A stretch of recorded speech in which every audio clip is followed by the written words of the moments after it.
Brothers, let me keep it real with you today. Love is beautiful when it's pure, but when it turns into control, it becomes a prison.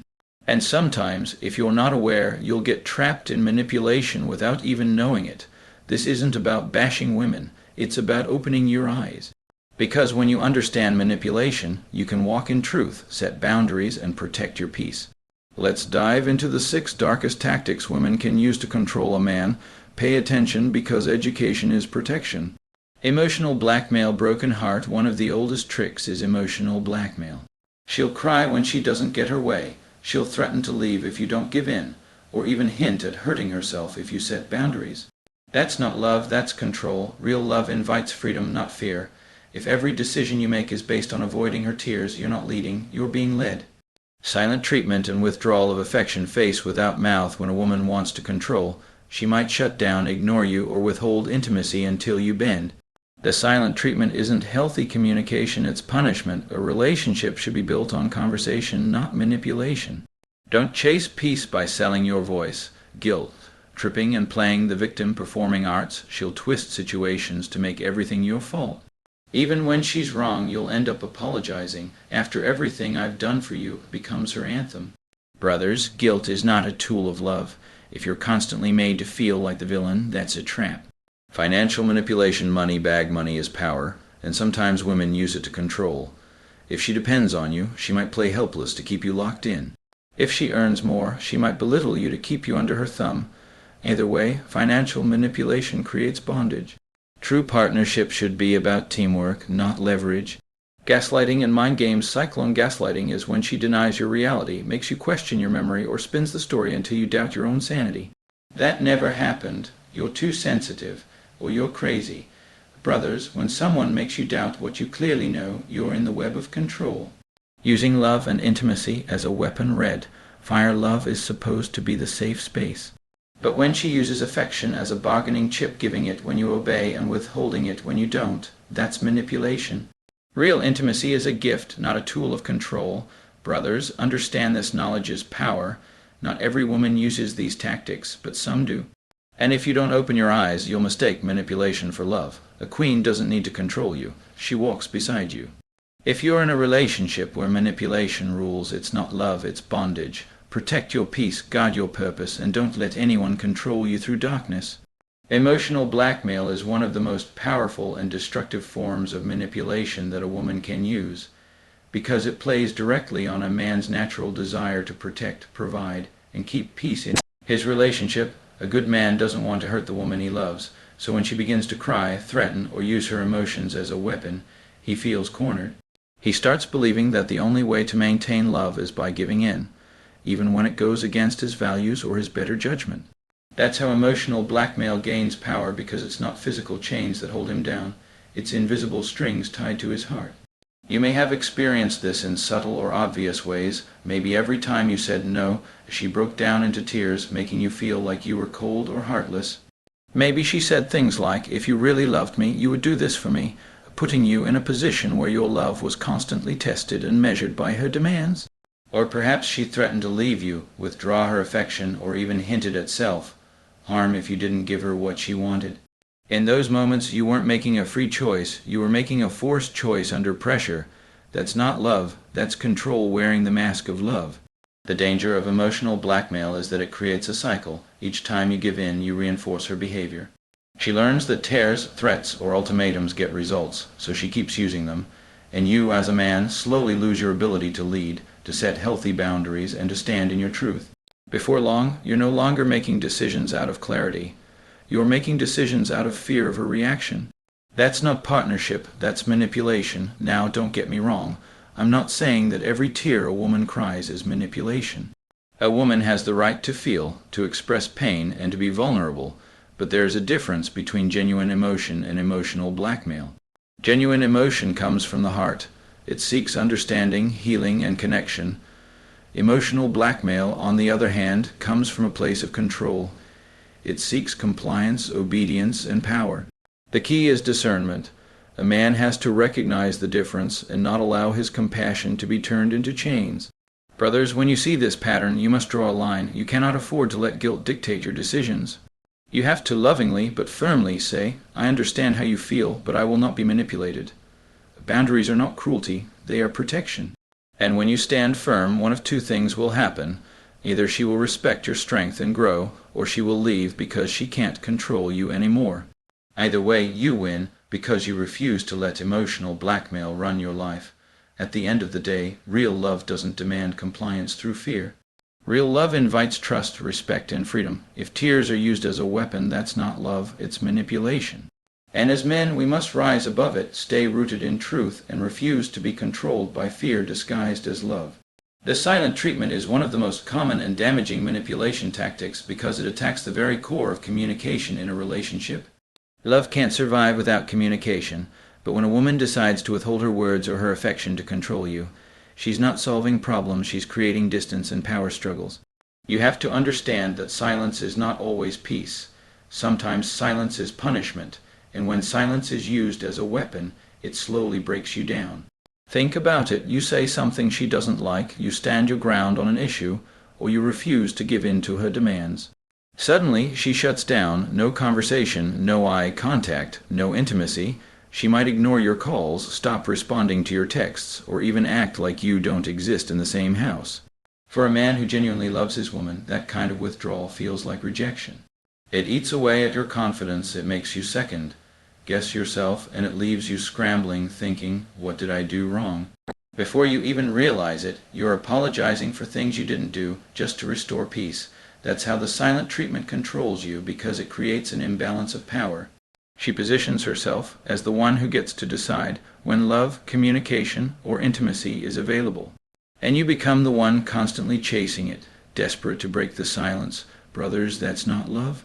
That's control. In a healthy relationship, silence is used for reflection, not manipulation. Space is taken for growth, not punishment. And affection is shared freely, not held hostage. When a woman uses withdrawal of affection to bend you, she's conditioning you like Pavlov's dog. Every time you give in, you get her attention back. Every time you resist, she withdraws again.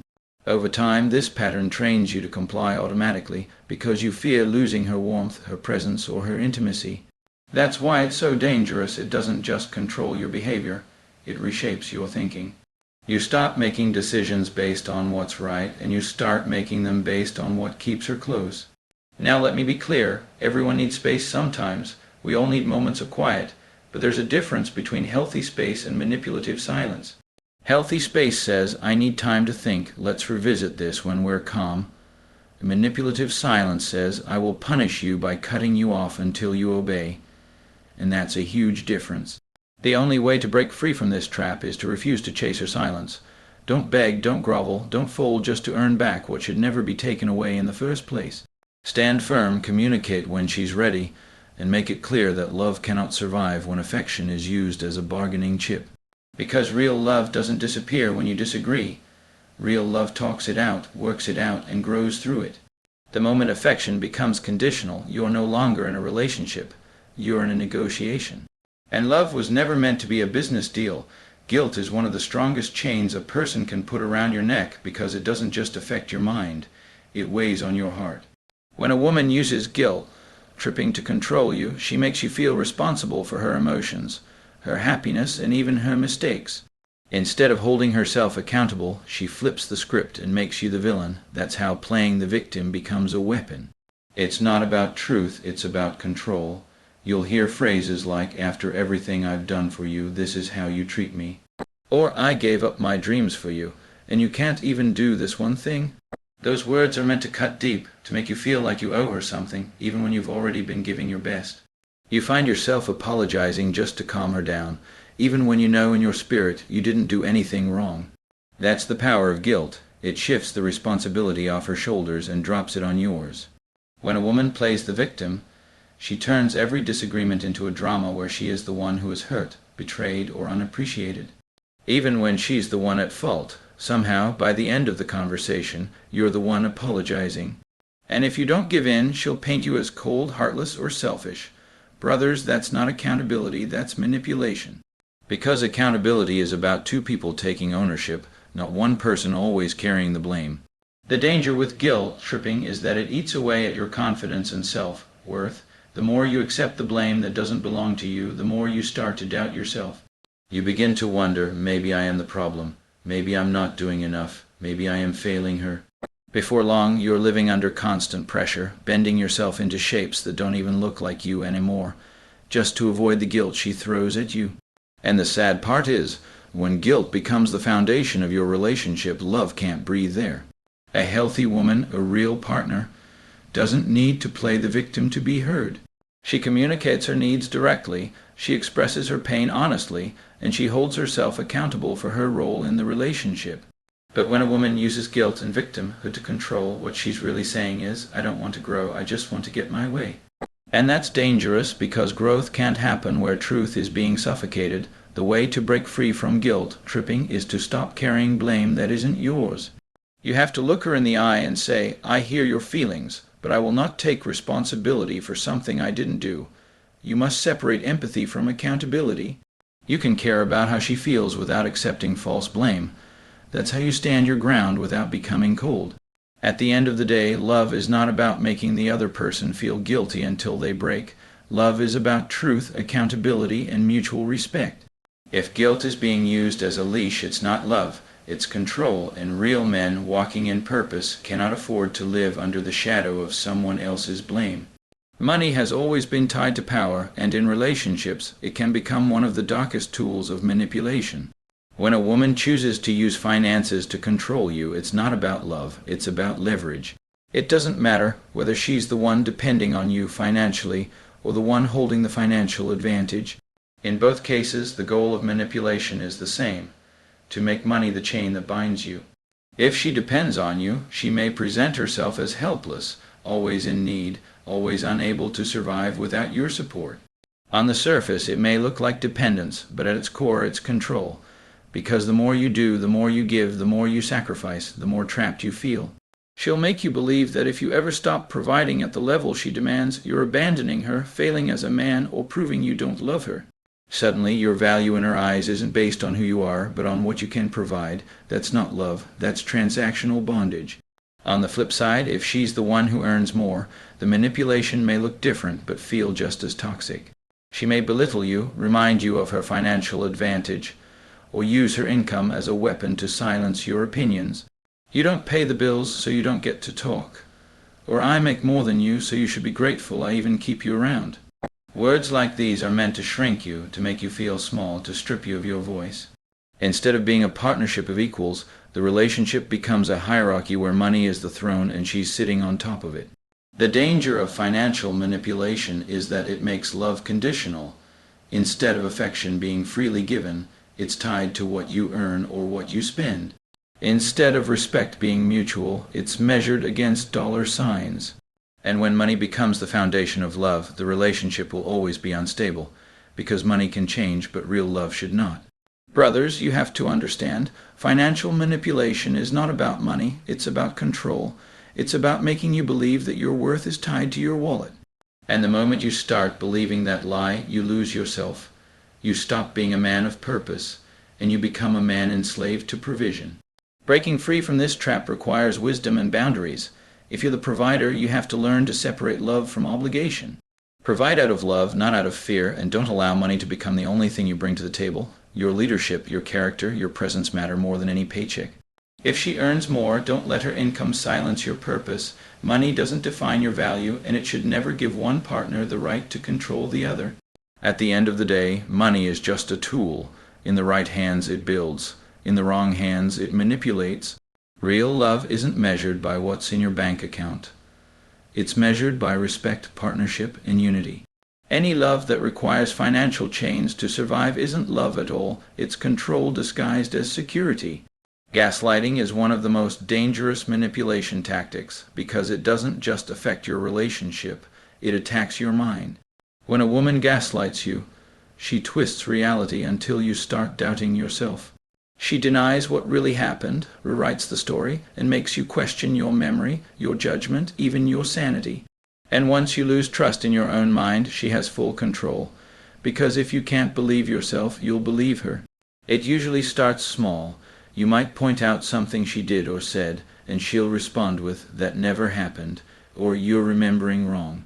At first you brush it off, thinking maybe you did misunderstand, but over time it grows. You catch her in a contradiction and she turns it back on you. You're too sensitive. Or you're overreacting. Before long, you're questioning your instincts, apologizing for things you didn't do, and walking on eggshells, afraid of being called crazy. That's how gaslighting works. It breaks your confidence piece by piece until you can't trust yourself. Mind games go hand in hand with gaslighting. She might intentionally create confusion, keeping you off balance so you can't see clearly. One moment she's loving, the next she's cold. One day she says she wants closeness, the next she pushes you away. That unpredictability keeps you chasing stability, constantly trying to figure out what you did wrong and how to fix it. But the truth is, you didn't do anything wrong. She's just playing games to maintain control. The most dangerous part of gaslighting is how it reshapes your identity. When someone constantly tells you that your feelings aren't valid, that your thoughts are wrong, or that your memory can't be trusted, you start losing faith in yourself. You begin to look at her as the only source of truth, the only reliable voice. That dependency is exactly what she wants, because once you no longer trust your own mind, you'll lean on hers for direction. That's not love, that's psychological imprisonment. Brothers, the key to breaking free from gaslighting is holding onto your truth. Don't let anyone convince you that your reality is invalid. If you saw it, if you felt it, if you experienced it, it matters. You don't need permission to stand on your truth. When a woman tries to twist your reality, remind yourself that disagreement doesn't mean delusion. Just because she denies it doesn't mean it didn't happen. Healthy love doesn't require you to abandon your own mind. A real partner respects your perspective even when she doesn't agree. She doesn't need to erase your reality to prove hers. She doesn't need to play games to hold your attention. Real love creates clarity, not confusion. At the end of the day, gaslighting is about control, but love is about freedom. If you're constantly doubting yourself, constantly being told you're wrong, or constantly feeling confused, that's not love. It's manipulation. And the greatest weapon against mind games is self-awareness. Stand firm in your truth, trust your instincts, and never let anyone rewrite your reality. Love and intimacy are supposed to be the safe place in a relationship, the space where both people feel valued, accepted, and connected. But when intimacy is used as a bargaining chip, it stops being love and turns into manipulation. When a woman decides that affection, attention, or physical closeness will only be given on her terms, when she wants something in return, she's no longer giving love. She's using it as a weapon. And that weapon cuts deeper than most, because it touches the most vulnerable parts of a man's heart. You see, every man wants to feel wanted by the woman he loves.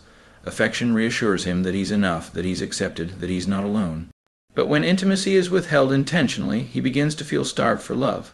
She might say, "I don't feel like it," whenever she doesn't get her way.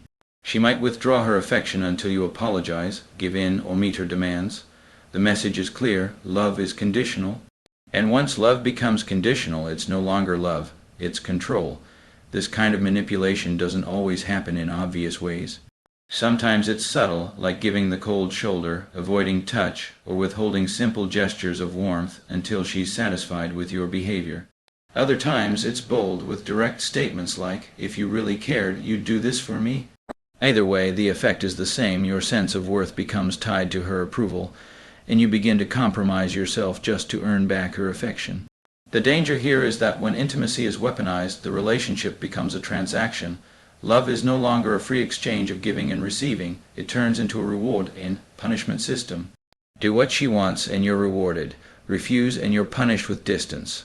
Over time, this breaks down your confidence as a man. You stop standing firm in your principles, and instead you start living for her approval. That's not love. That's bondage disguised as romance. A healthy relationship never uses intimacy as leverage. Real love doesn't keep score, doesn't punish, and doesn't withhold affection to gain power. Real love understands that intimacy is the glue that holds two people together, not the chain that keeps one person under control. Intimacy is meant to heal, not to hurt. Brothers, you must recognize when love is being weaponized against you. If you see a pattern where affection only comes with compliance, you need to step back and set boundaries. Don't allow your need for closeness to make you a prisoner. Stand firm and make it clear that intimacy cannot be manipulated. It has to be freely given or it loses its meaning. At the end of the day, love is meant to build, not to bargain. Intimacy is meant to connect, not to control. And if it's being used as a weapon in your life, understand this: it's not love, it's manipulation. Real love will never hold your heart hostage.